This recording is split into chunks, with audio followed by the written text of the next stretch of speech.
Assalamualaikum warahmatullahi wabarakatuh. Selamat pagi anak-anakku semua. Berjumpa lagi bersama Bapak dalam mata pelajaran informatika yang kali ini kita akan membahas materi baru tentang visualisasi data. Bagaimana menyajikan data dalam jumlah besar sehingga mudah dipahami. Pada pertemuan pekan kemarin, kalian sudah membaca dasar-dasar visualisasi data, pengertian, dan jenisnya.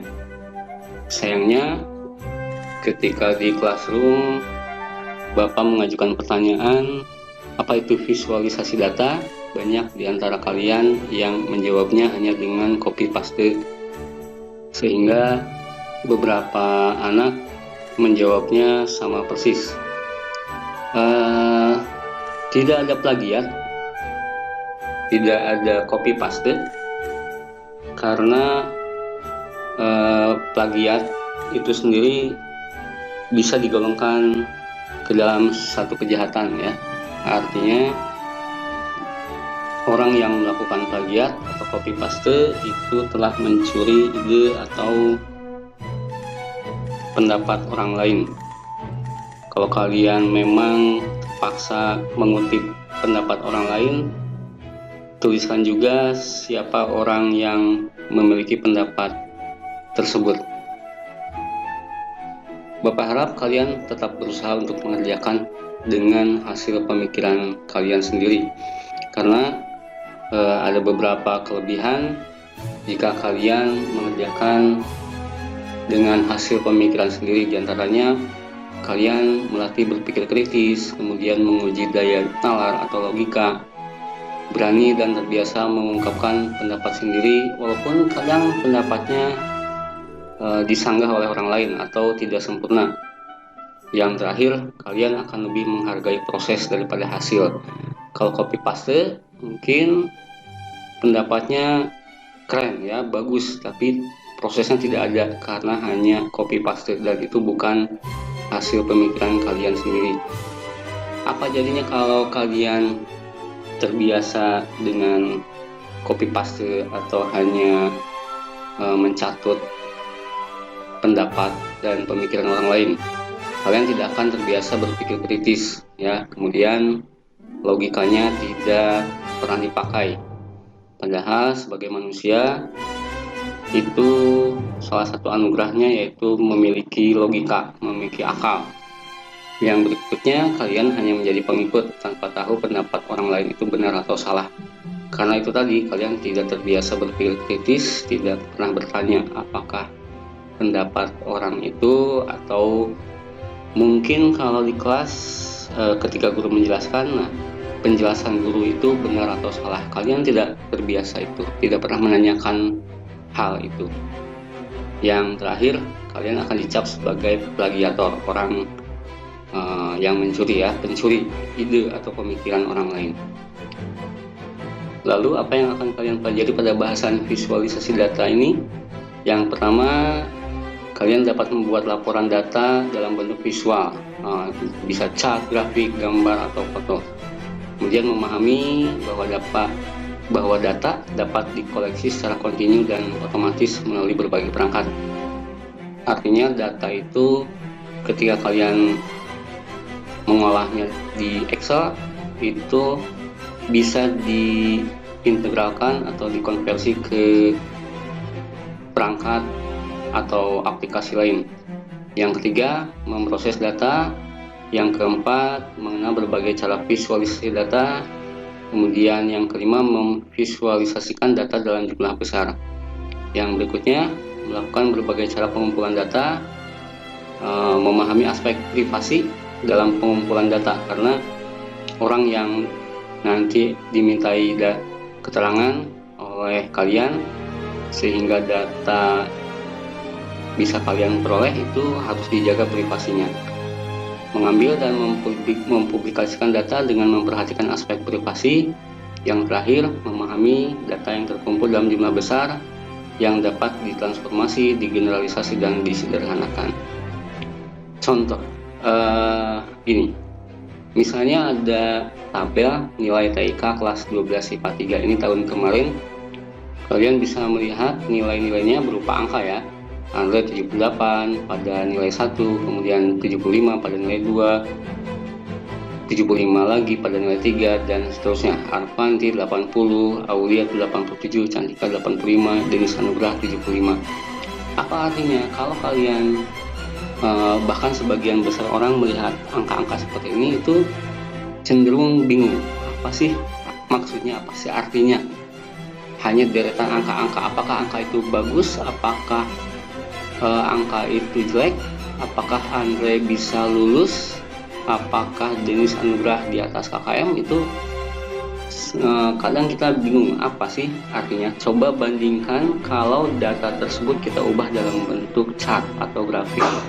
Nah, bisa kita lihat nih, Denis, kemudian Andre Adi Permana itu memiliki angka yang kurang dibanding teman-temannya, sedangkan Aulia itu bisa langsung dilihat dia memiliki nilai-nilai yang sangat baik dan tertinggi di kelasnya. Ternyata KKM-nya itu 80. Kita tinggal tarik garis lurus 80, maka dengan sendirinya akan ketahuan. Coba kalian juga bisa ya. Di sini Denis Anugrah itu sangat tidak aman, dan Andre Adi Permana itu di bawah angka 80. Sangat mudah untuk membacanya, sangat mudah untuk memahaminya. Sedangkan di sini Cantika, karena ada nilai kedua ya, yang warna merah itu nilai kedua, itu berada di bawah KKM, maka dia rambu kuning. Sedangkan Aulia dan Arvina, kita lihat sendiri, nilai 1 warna biru, nilai 2 merah, nilai 3 itu abu-abu, nilai 4 oranye itu jauh berada di atas KKM. Ini yang akan kalian pelajari, ini yang akan kalian nanti kuasai, bagaimana mengubah data menjadi chart atau grafik. Dan itu adalah bagian dari visualisasi data. Nah, beberapa chart atau grafik jenisnya bisa kalian lihat di sini ya. Ada grafik kolom, grafik garis, grafik lingkaran, grafik area. Ini sangat menarik karena sangat mudah membacanya dan gampang dipahami dibanding tabel angka-angka tadi ya. Kemudian di sini ada jenis grafik lain, grafik batang, grafik XY, yang terakhir grafik permukaan. Tinggal sesuaikan kebutuhan kalian mau menggunakan jenis grafik apa. Kali ini Bapak akan coba menjelaskan, memaparkan cara sangat sederhana untuk memproses data dan menampilkannya dalam bentuk grafik. Aplikasi yang bisa kalian gunakan adalah Google Form ya. Langkah pertama sangat mudah, buka browser kalian, ketikkan Google Form ya. Kemudian langkah kedua nanti akan muncul tampilan seperti yang di kanan ini. Oke. Klik saja tombol go to Google Forms. Langkah berikutnya nanti akan muncul ini Google Form, tampilan awal. Ada di atas untitled form, artinya formnya belum dikasih judul. Silahkan kalian kasih judul, misalnya daftar infak Masjid Al-Ukhuwah misalnya. Nanti kalian latihan pada pertemuan ini akan diberikan beberapa tema. Ada yang asal sekolah, ada yang genre film favorit dan sebagainya. Nah, nanti sesuaikan judul di sini dengan tema yang nanti akan kalian dapatkan. Contoh di sini tadi daftar infak ya. Nah, berikutnya ini scroll ke bawah. Silakan misalnya tulis nama, jenis jawabannya short answer, artinya jawaban singkat. Jangan lupa pilihan requirednya diaktifkan sehingga nanti warna ungunya muncul di sini. Oke. Untitled form ini sama, nanti di sini judulnya apa. Nah, kalian samakan judul formnya dengan judul filenya. Baik, langkah berikutnya tadi sudah nama, tinggal klik tanda plus yang ada di bawah. Oke, tinggal klik tanda plus yang ada di bawah. Berikutnya misalnya jenis kelamin ya, pilihannya multiple choice, ada 2, laki-laki atau perempuan. Sama, requirednya silahkan diaktifkan, artinya nanti responden wajib mengisinya. Berikutnya klik tanda plus lagi. Tanda plus itu nanti yang ada di sini, ini ya, tanda plus memunculkan isian baru. Nah, misalnya jumlah infak, jenisnya apa, short answer. Karena jumlah infak itu berupa angka, maka di sini jenis isiannya number, angka juga ya. Oke, ini hanya contoh. Langkah berikutnya tinggal kalian share form kalian dengan mengklik di sini tanda send, ini send seperti panah ke kanan. Nanti akan muncul pilihan klik, pilihan link, tombol seperti paperclip ya. Nah, di sini nanti tinggal kalian copy alamat linknya. Oke. Nah, nanti ini yang harus kalian share ke teman-temannya. Ini cukup panjang, jadi misalnya nanti kalian share ke kelas sendiri atau kelas lain boleh, atau ke kakak tingkat boleh, minta tolong isi form ini untuk tugas informatika. Nah, nanti teman-teman kalian akan mengklik alamat ini lalu mengisi form yang sudah kalian buat. Hasilnya kalian nanti kembali ke form ya. Nah, di sini muncul respons ya. Kalau tadi kalian mengedit formnya di questions, nah sekarang kalian kalau sudah teman-teman kalian mengisi, nanti muncul responsnya ada berapa. Di sini ada 4, bisa 5, atau kalau sekelas bisa 38, 40 ya. Klik respons, nanti klik summary. Di sini akan muncul nama-nama yang sudah mengisi. Ini ada 4 misalnya, Udin, Isma, Anwar, Indri. Nah, scroll ke bawah, nanti di bawah akan ada data dalam bentuk grafik. Di sini jenis kelamin nih. Oke, di sini ada 5 respon.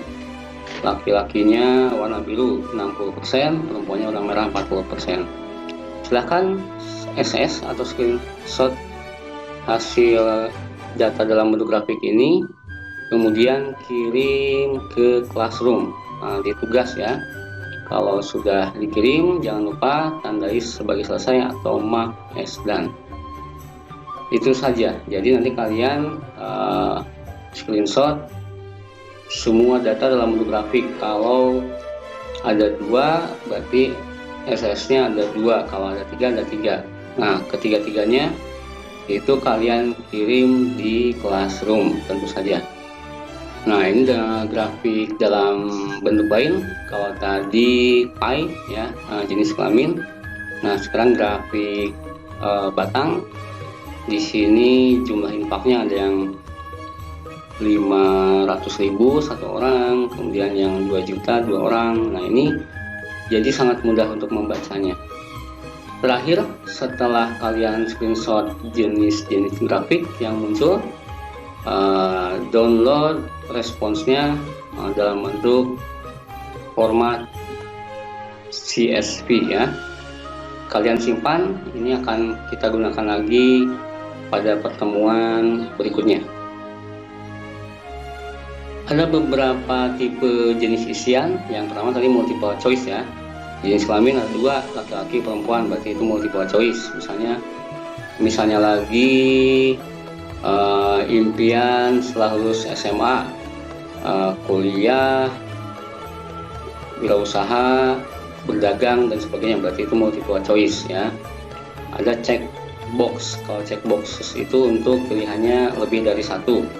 Drop down itu sama dengan multiple choice, tapi nanti jenisnya tidak diklik, tapi dipilih. Dia nanti akan muncul ke bawah pilihannya. File upload, kalau kalian memiliki file untuk diketahui oleh respons atau dibaca oleh respons, nah pilihnya di sini file upload dan sebagainya.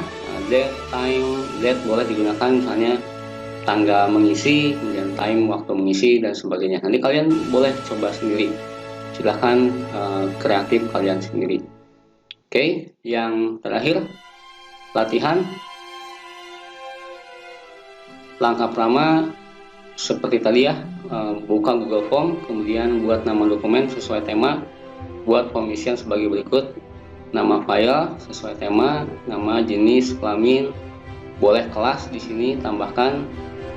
Kayak misalnya temanya kelas infak, maka bentuk isiannya nama, short answer, jenis kelamin, multiple choice, jumlah infak, short answer dalam bentuk number, kemudian umur, multiple choice, tanggal infak itu date.